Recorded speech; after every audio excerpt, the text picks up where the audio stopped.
I lived with them for months. Ate with them. Laughed with them. Trusted them. And the entire time, they were studying me. Not as a friend, but as a blueprint. Because by the time I realized what was happening, my life was already being taken from me. And the worst part is, I helped them do it without even knowing. Before we continue, like this video, subscribe to the channel, and let me know in the comments where you're watching from.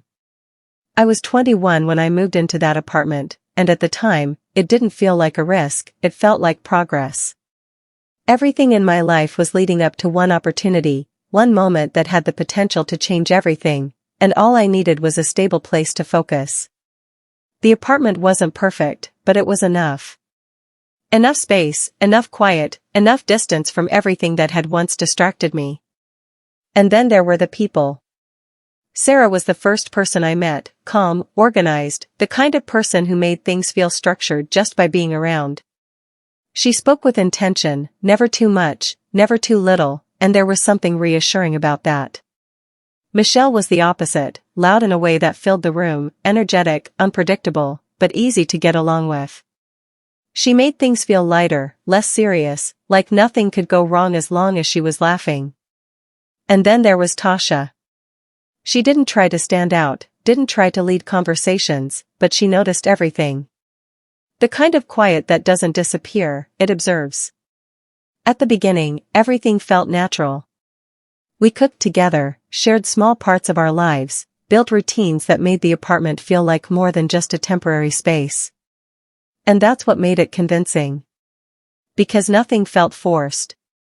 Nothing felt calculated. It felt real. But there's something about comfort that makes you lower your guard. You stop questioning things. You stop analyzing small details. You start assuming that what you see is exactly what it is. And that's exactly where I went wrong. Because looking back now, there were moments, small moments, that didn't match the rest. Questions that felt too precise. Not just curiosity, but interest with direction. They wanted to know my schedule, not casually, but specifically. What time I left. What time I came back. Whether I worked on my laptop in my room or shared spaces. At the time, it felt like conversation. Now I understand it was something else entirely. It didn't start with something obvious. There was no single moment where everything changed at once. Instead, it began in ways that were easy to dismiss, small enough to question but not strong enough to confirm. And that's what made it effective. My laptop would feel warm when I got home, even on days I was certain I hadn't used it. At first, I assumed I had left it running without realizing. It happens. But then it kept happening.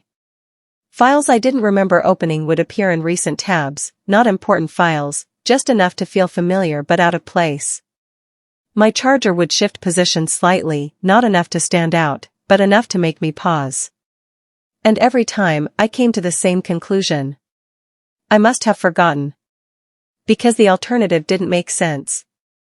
And that's the thing about situations like this. Your mind will always choose the explanation that feels safer, even if it's not accurate.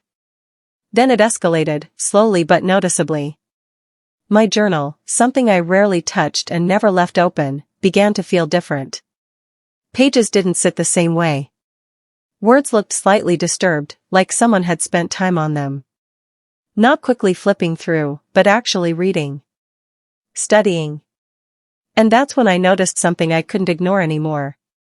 One night, I came home earlier than usual. The apartment wasn't supposed to be active at that time. But I heard voices. Laughter. My name. Not loud, not clear, but enough to stop me completely. I stood there longer than I should have, trying to understand what I was hearing. Then I moved closer. The moment I did, everything stopped. Silence replaced everything instantly, like a switch had been flipped. I knocked, and for a second, there was nothing. Then movement. Then the door opened. Too fast. Too controlled. And behind them, on the bed, was my journal. Open. Not casually placed. Positioned. That was the moment everything should have made sense. But I didn't act. I stayed. And that decision changed everything. After that night, the atmosphere in the apartment changed in a way that couldn't be explained, but could definitely be felt. It wasn't direct. No one confronted me. No one acted differently in a way that could be called obvious. But something was off. Conversations would pause when I entered a room, not abruptly, but subtly enough to be noticeable. Laughter continued, but it felt separate, like I was no longer part of whatever connected them. And then there were the phones. It became a pattern. Every time I walked in, screens would turn downward almost instantly. Not dramatically, just quick enough to suggest it wasn't random. I tried to ignore it. I told myself I was overthinking. But then David appeared. Introduced casually, like he had always been around, like I was the only one just noticing him. He didn't try to engage much, didn't ask questions, didn't contribute to conversations the way others did. But he watched. Not openly, not in a way that could be called uncomfortable immediately, but consistently. And the more I noticed it, the harder it became to ignore. It wasn't curiosity. It was familiarity. Like he already knew things about me that I hadn't said. And then something happened that removed any doubt I had left. One night, I heard them again. Not clearly, not every word, but enough to understand the direction of the conversation. They said I still didn't suspect anything. They mentioned timing. And then one word that stayed with me longer than anything else. Application. That was the moment everything shifted from confusion to realization. That night, I didn't confront anyone. I didn't ask questions. I didn't make a sound. Because something inside me had already shifted from confusion to awareness, and I knew that whatever was happening wasn't something I could afford to approach emotionally. I went straight to my room, closed the door quietly, and opened my laptop. At first, everything looked normal. The same folders. The same files. The same structure I had built over months. But then I started looking closer.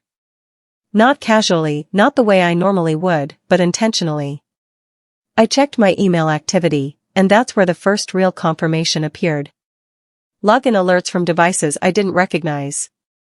Times that didn't match my schedule. Locations that didn't make sense.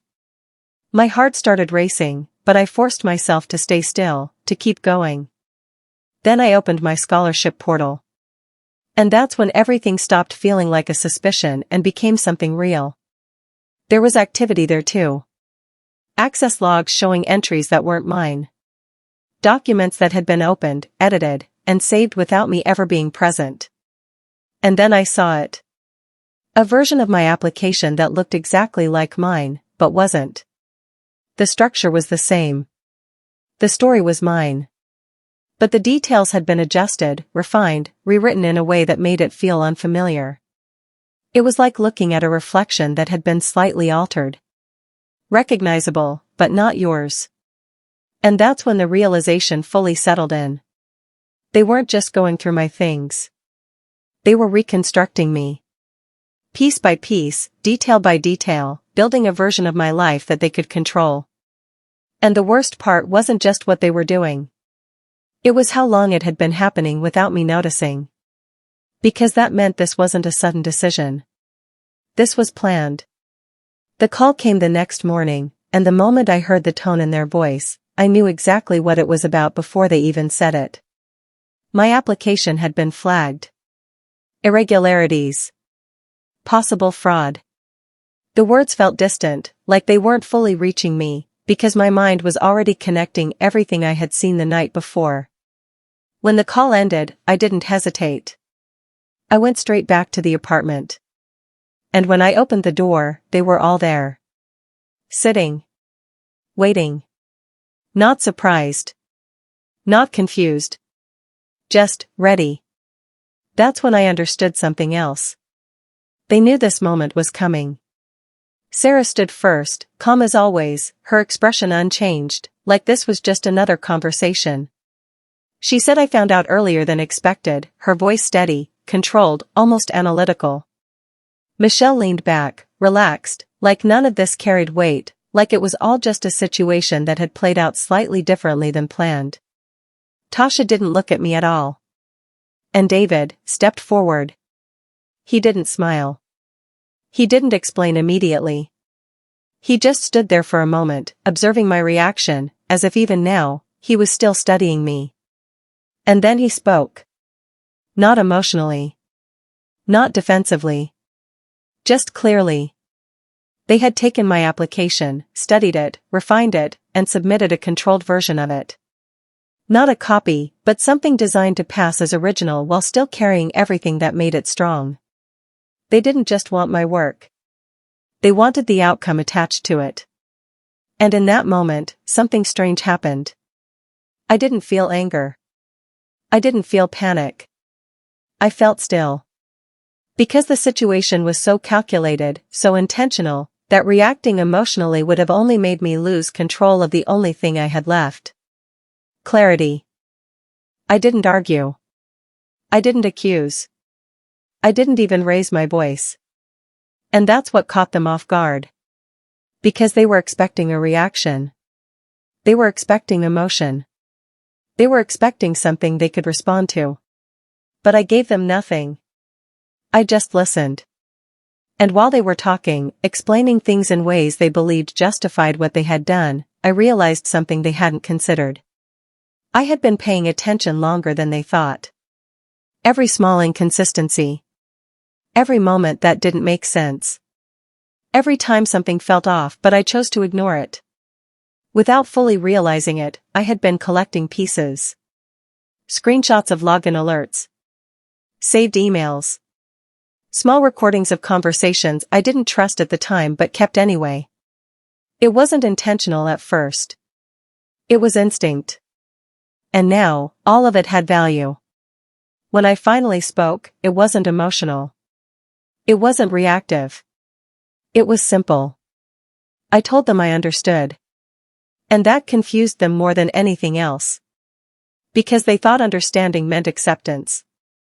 But what they didn't realize was that understanding meant something else entirely. It meant I saw everything clearly now. And once you see something clearly, you know exactly what to do next. What happened after that didn't happen all at once. It wasn't dramatic in the way people expect. There was no immediate collapse, no instant resolution. It was slower than that. More precise. I reported everything, not emotionally, but methodically. Every piece of evidence I had collected was organized, structured, and presented in a way that couldn't be ignored. Access logs. Duplicate documents. Recorded fragments. Everything connected. And once the process started, it moved on its own. Investigations expanded beyond what I expected. Systems that had flagged my application started digging deeper, connecting details I didn't even know were traceable. David was the first to fall. During verification checks, things didn't align. Then Sarah. Her position, her opportunities, everything she had built started to collapse under scrutiny. Michelle disappeared before things fully surfaced, and Tasha eventually spoke. Not out of loyalty, not out of guilt, but because the situation had reached a point where silence no longer protected her. And just like that, the structure they had built fell apart. Not because of emotion. Not because of confrontation. But because of truth. And the apartment that once felt like a place of connection became something else entirely. Empty. Not peaceful. Just empty. Leaving wasn't a moment of relief. It wasn't closure. It was just the next step. I didn't stay to process it. I didn't stay to understand it emotionally. I left. New city. New environment. New beginning. And starting over didn't feel powerful. It felt unfamiliar. Like stepping into a version of life where everything had to be rebuilt from the ground up. The work I took wasn't connected to my original plans. It wasn't what I had imagined for myself. But it was necessary. And in that process, something started to change. Not quickly, not dramatically, but consistently. I stopped focusing on what had been taken from me and started focusing on what I had gained from the experience. Awareness. Patience. The ability to observe without reacting. I became more intentional with everything. Who I trusted. What I shared. How I moved. And slowly, without forcing it, I started to rebuild. Not just externally, but internally. Stronger. More aware. More in control than I had ever been before. Over time, distance gave me something I didn't have before. Perspective. And with that perspective came a realization that changed how I saw everything. What happened to me wasn't random. It wasn't chaotic. It was structured. Planned. Executed with intention. And once I understood that, I stopped seeing myself as someone who had simply been taken advantage of. I started seeing myself as someone who had experienced something complex enough to learn from in ways most people never do. And that changed how I moved forward. I became more observant. More precise. Not fearful, but aware. Because once you understand how something works, it stops having the same power over you. And that awareness didn't limit me. It strengthened me. 2 years later, everything shifted again. But this time in a way I didn't expect. The opportunity that came wasn't the one I lost. It was something bigger. Something that didn't just look at qualifications, but at experience. At resilience. At the ability to navigate situations most people never face. When I read the message, I had to go through it more than once, not because I didn't understand it, but because I needed to process what it meant. It wasn't just an opportunity. It was recognition.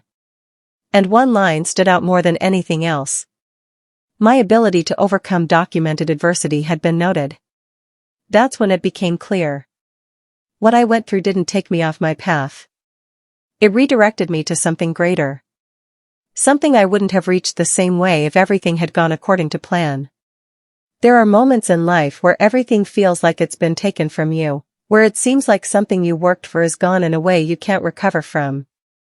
And in those moments, it's easy to believe that the story ends there. But sometimes, what feels like loss is actually redirection. The people who try to take advantage of you, who try to rewrite your story for their own benefit, they don't decide how it ends. They only become a part of it. What happens next is still yours. And if you're willing to rebuild, to learn, and to move forward with clarity, you may find yourself becoming something stronger than you ever expected. If this story meant something to you, like the video, subscribe, and stay connected for more stories that remind you just how powerful resilience can be.